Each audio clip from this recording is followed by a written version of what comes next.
So this video is going to be very slow, and it's going to be very personal.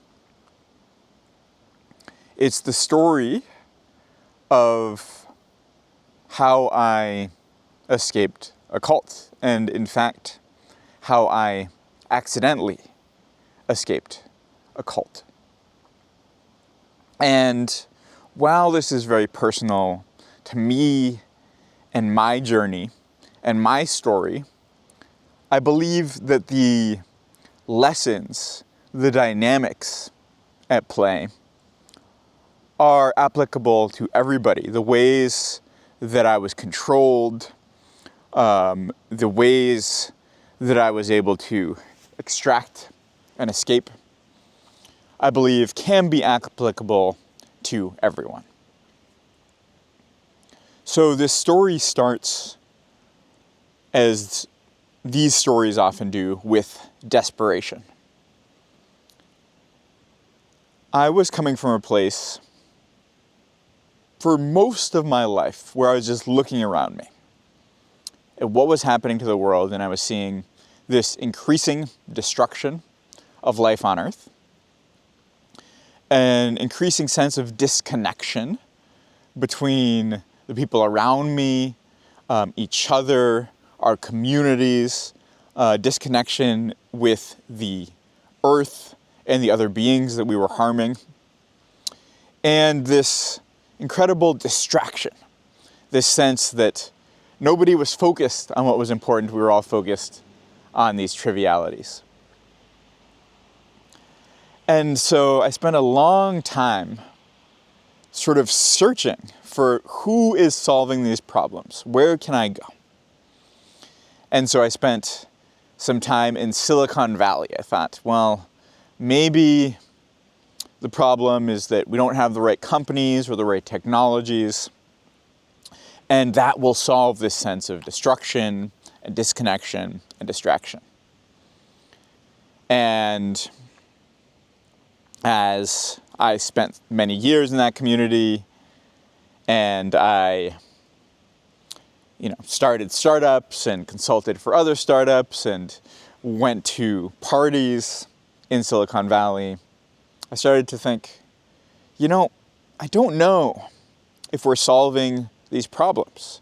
It seems like these companies, including my companies, are causing more destruction, more disconnection, and more distraction than ever before.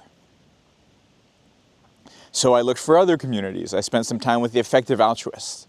These are people who said, well, the problem is that we don't have enough data. We're not doing enough math. Now, the Silicon Valley people, they care about data. They track all your data. They read books like Hooked to figure out how to use data to get you addicted. But the effective altruists took it to another level. They said, how much is one life worth? If we do this or do that, how many lives per dollar are you saving? They really looked at that. I thought, maybe this is the answer. But no. As I spent time in that community, more destruction, more distraction, more disconnection. Similarly with the rationalists and many other communities. And so I've been running my company for about 5 years at this point, looking who has the answer. How do we solve these fundamental issues? And it was in this state of desperation that I said, I can't figure this out, so let me just go meditate. I'm just going to go meditate and take a break from my company for a few months. And so I ended up at Monastic Academy, at the Monastic Academy for the Preservation of Life on Earth, thinking, I'll dig some ditches, I'll meditate, it will be excellent.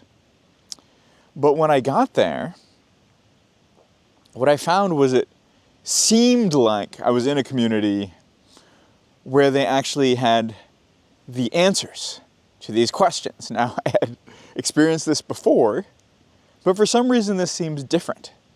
It seems like this is a group of people who care about these questions and are trying to answer them on a fundamental level. How do we stop the destruction of life on Earth?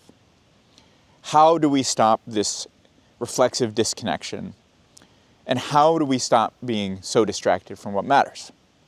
It seemed like this community was really trying to answer these questions. And I got to meditate. And so one of these times, while I was meditating, we were on a week-long silent retreat. It was day 4, maybe 5. And I was sitting cross-legged in the zendo, this beautiful big round building. My friend Ava was next to me, this beautiful altar in front of me with the Buddha on it. And I was focusing on my breath. Each breath, just letting go. And letting go. And letting go.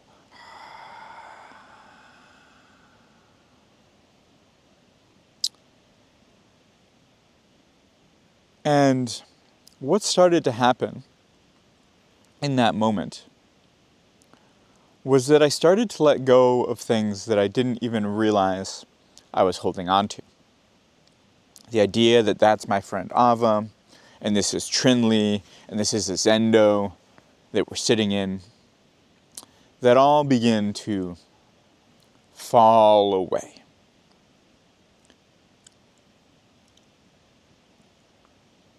And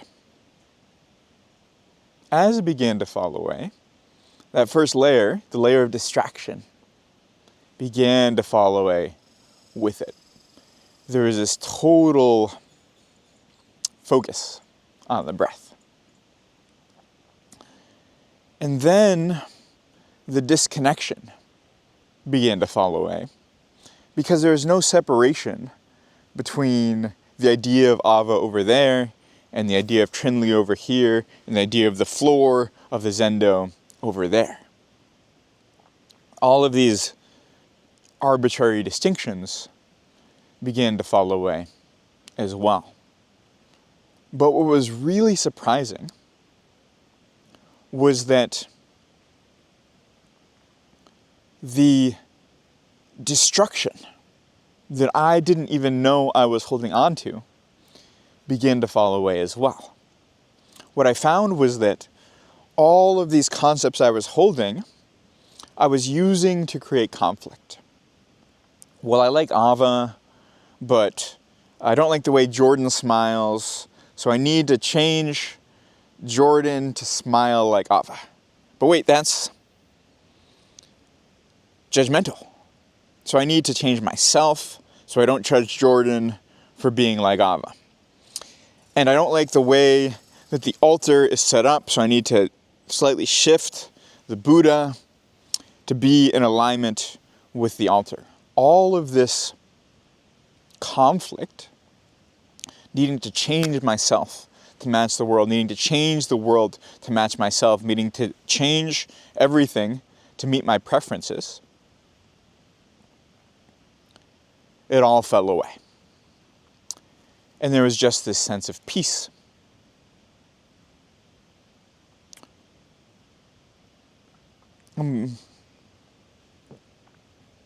This sense of not needing to fight.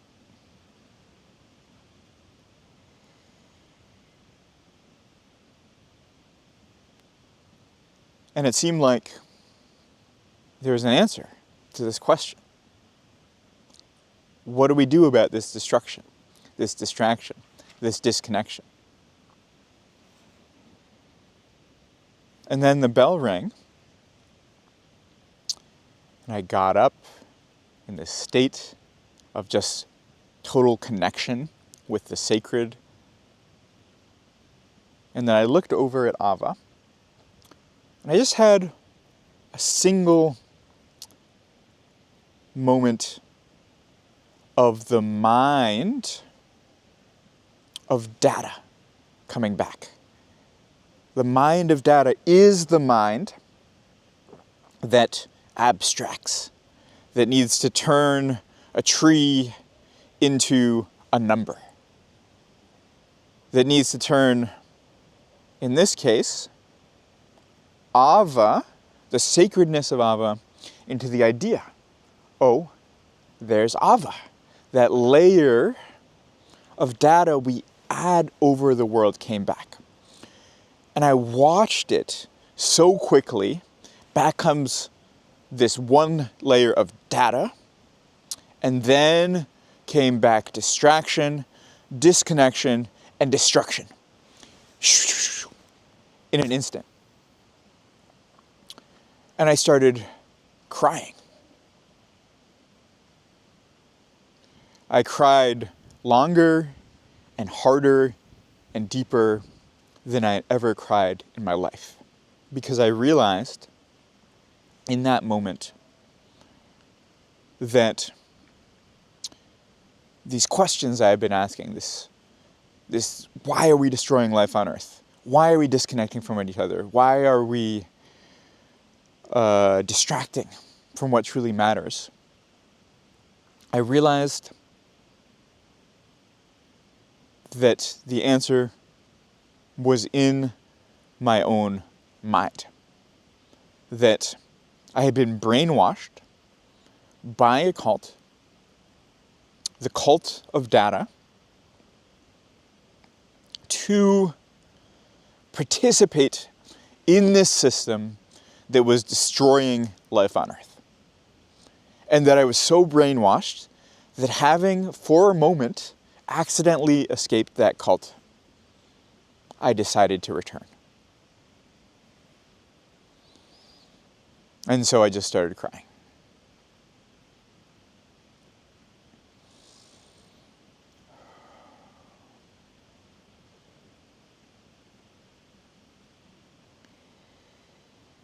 This is a cult that almost all of us are participating in. This mind of data is not just something, it's not just a tendency, it's something that is trained into us. Why is your Instagram feed set up like it is?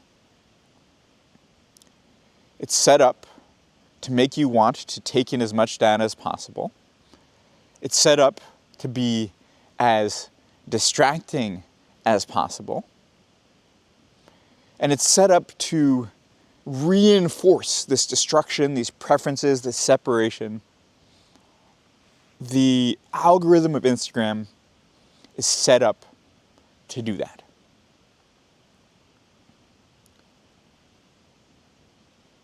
Now this cult is only accelerating.